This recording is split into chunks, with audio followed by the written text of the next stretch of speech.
Okay. So Lenka, please tell us a little bit about your background. So my name is Lenka Koloma, and I was born and raised in former Czechoslovakia. And I spent pretty much my whole, younghood there. I was born into communism. And so I didn't think really any different of it, right? Because that's all you know. But then I met this one gentleman from America, and he told me about America, that, you can have a career, and that you can buy a house, you can buy a car, and you can travel. And there are these big supermarkets with all these foods. And it was like he portrayed heaven to me, right? And all the freedoms and everything. And I'm like, okay, I'm going to live in that country. And of course, it was impossible. And everyone was telling me that I'm crazy. But, here I am. I totally bended the reality, and I manifested my dream. So I arrived in America. That was 30 years ago, with $10 in my pocket, with a big dreams to make it big, to live the American dream. Right. And I got very busy working at it. I very quickly, climbed the corporate ladder from very bottom, assistant secretary into becoming executive vice president for Fortune 500 companies, and was really getting deep into the corporate world. And as I was doing it and I was climbing the corporate ladder, I started to feel something very familiar. I'm like, okay, this is supposed to be the land of the free and the brave, right? But yet it just it didn't seem like it, right? And it was almost like crazy, because everyone was telling me, no, it's the land of the free and the land of the brave, right? And I'm like, no, guys, this is not. And it got me down the rabbit hole. So I remember, like 20 years ago, I discovered this one video, I don't know where I found it, about the Sister Kyrie Trust, and that we've been all converted into these fictitious legal entities and have trust and all of that. And it was almost like like my head wanted to blow up. Okay. Right. But and it was so funny, because you know how we are conditioned to be like, be these criminals, guilty until proven innocent, right? And so I was kind of looking around. It's like some the letter agency, like looking through the window, right? I mean, that I'm watching this video, right? I'm like completely like, but that really got me into researching and asking question and asking for answers. And I was literally connecting bits and pieces of information for the past 20 years. And when 9/11 happened, I was like, okay, people, are we ready to go? Like let's do this, right? And the masses went asleep again. And so then when COVID-19, and all of that, I just knew from the very beginning, it's a Trojan horse, and this is the execution phase.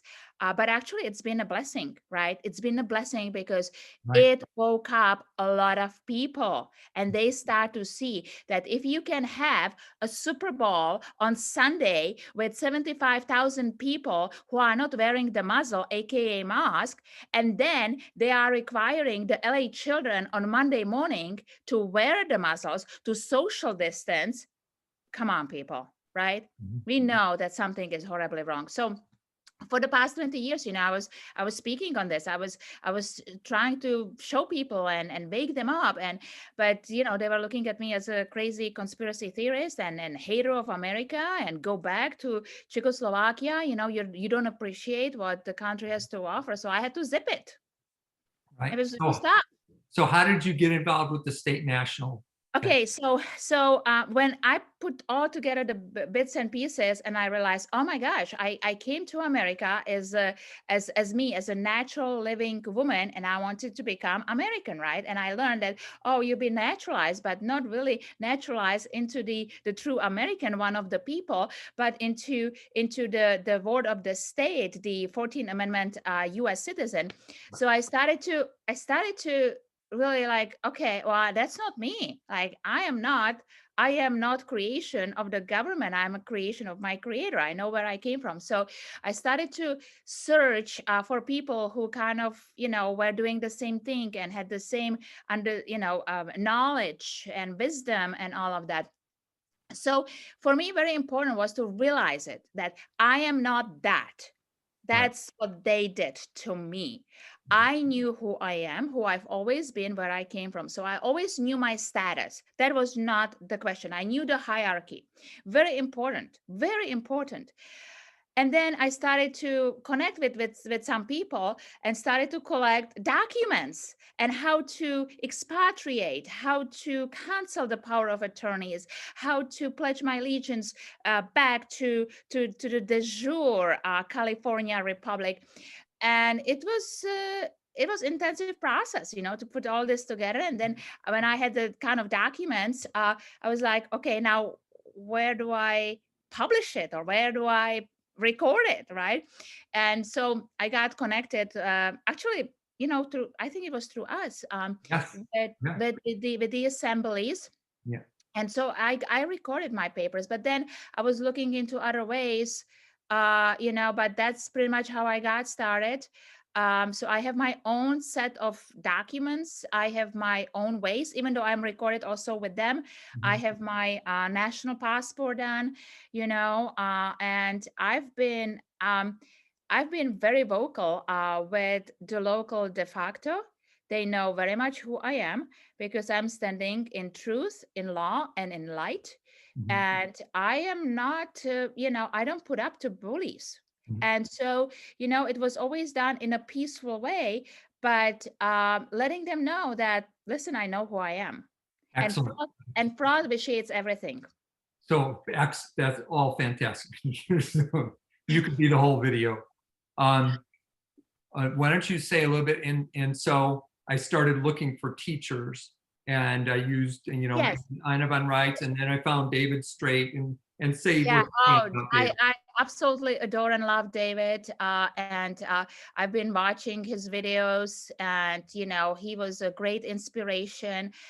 He gave me some additional points, and yeah, so David was one of the key influencers also with me with some of the documentation. And yeah, he's just fantastic warrior and trailblazer. And I'm actually going to see him next week. So I'm super excited actually to see him in person, in live, Excellent. not the US person, the real man. Right. Beautiful. Let me ask you one question. Maybe you can comment on this. How do you see all these people becoming state nationals? And we know that millions of people are becoming state nationals, not just through David's method. We know that it's about 1.5 million that are going through David's method so far, but there's other people doing similar process in different ways. How do you see this playing out? How do you see the state national movement affecting the future of our country? That's it. That's the future. That's the future, because we've been conditioned into this savior syndrome, okay? That basically some one man or woman or a group of people are coming to save our republic. No, no, no. It's people, you and I and the rest of us. This is why America is the greatest experiment ever, because it's built on individual sovereignty. And by expatriating from the fraud and the US corporate, fictitious legal entity, and becoming the original organic American state national, that's winning the battle. That's it. That's the recipe, because we are removing ourselves from the fraud, from the dark matrix where people are dead, right? Under the Sistak IV Trust, it's the maritime law that people are basically considered lost and dead and lost at the sea. To tie that up, something like, so it's really just a matter of having enough people become state nationals before there's a phase transition, or a quantum leap, or whatever you want to call it, or a tipping point Right. to, okay, go ahead. Yes. So as more people start to see the fraud and start to become, and it's not really become, they've always been American state national until their identity was hijacked and they were presumed to be US citizens, right? US persons. So it's basically people are coming back on the land, correcting their status, knowing their standing and their jurisdiction. And as more people are joining together, that's going to create the needed wave for the de facto just crumble, just crumble.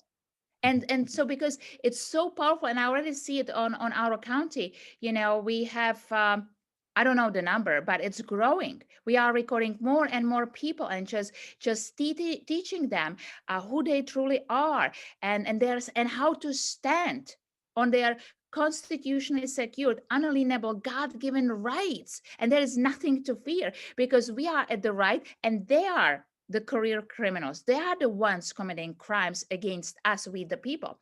So as more people are joining, that's really the power. And we will be basically able to show more and more people, because I tell you, what's more free than being free from the unlawful taxation and licensing and permits and all that stuff? Like, it's incredible. And they are watching us.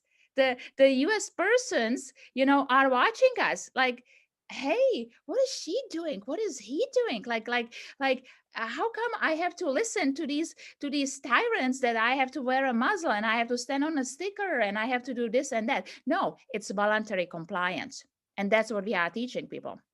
So would you say something like this? Once enough people see us enjoying our freedoms and our liberties, then they're all going to want to come over and be where we are. Something like that. Absolutely. Yeah. So as more and more people see the freedom and the personal liberty that we, the American state national, are demonstrating and offering, there is like, it's no brainer, right? Who doesn't love to be free and liberated?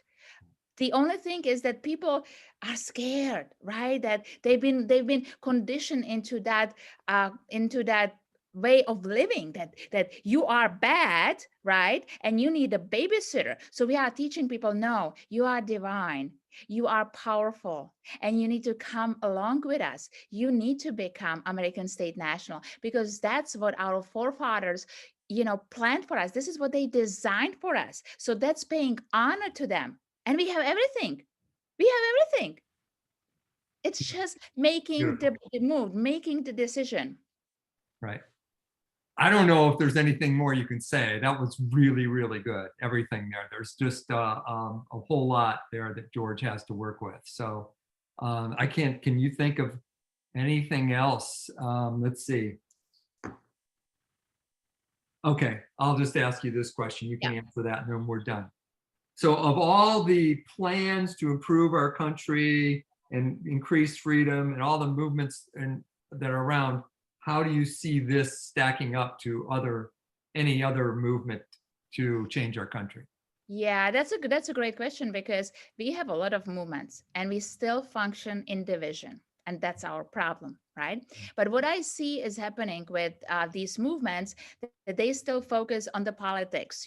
We have to change this representative and that representative, and we have to stop this bill and that bill. So they are still in the jambalaya, right, of the statutory jurisdiction, and they are seeing that they are hitting ceiling, that it's not getting better, that these people continue to do the same things. And so they are kind of like sitting there. It's like, okay, and these people are doing what? And they are looking at us. And more people are leaving those movements and coming to the American state national movement, because that's the only movement. That's the only movement to restore our constitutionally secured rights, because the career politicians, right, that's why they created the UCC, and that's why they have the equity law and all the courts that operate under the merchant law and the equity law, and they are seeing that people are getting completely railroaded, completely bamboozled, and completely stripped of their constitutionally secured rights. And then we American state nationals, we come in and we file few papers into the case, right? I just had it with a dad, who the judge ruled that his 15-year-old daughter literally will be kidnapped through the court system, through the wishes of the mother, who is relocating to a different state. Okay. And they were actually threatening him with a contempt to court, jail time, and all kinds of stuff. He just couldn't believe the injustice we are dealing with. He had two attorneys, and he came for help. And I said, well, first of all, you need to get rid of the attorneys. I cannot help you with attorneys because they keep you stuck in the wrong jurisdiction where you don't belong. And he had no other choice. So he did that, and we had the daughter liberated within a couple of weeks. Awesome. Great story. That was good. I don't think there's anything more you can say. That's great. That's very, very, very good. Thank you so much. This will be good. So what our package is going to be, it's going to be all the videos. And let me stop this recording.